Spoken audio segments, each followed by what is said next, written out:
是有很多朋友呀不明白，跟我同款的车，为什么你的车改装不了长车呢？为什么我的车就可以变成一个长车呢？今天啊，就来详细的跟大家讲一下，就是你把你那个车的后排座椅给放倒，然后在你的后备箱啊平铺2个纸壳，就跟你后排那个座椅一样高的纸壳，这样睡起来呀就跟一张大床其实是一样的，只不过你翻身还是有点困难，肯定是没有家里面的床舒服。来给大家看一下。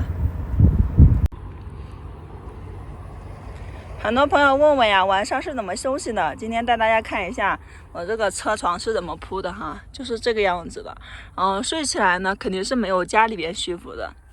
但是睡得还可以。大家看一下底下铺的什么，就是一个气垫，然后加上一个被子就可以了。最近这个小车啊出了一点毛病，就是晚上睡觉的时候啊有点叽叽哇哇的响，不知道是不是可能是睡的时间长了，然后压的那个座椅现在它不活跃，没有弹性了，所以开始响起来了。给大家看一下啊，昨天晚上在这边休息的时候啊，竟然没有发现这边呀远处还有一座雪山呢。我说晚上怎么这么冷，盖一个毛毯给我缩成了一团，然后我就很奇怪，我说这都已经到城市了，应该也没有这么冷了呀。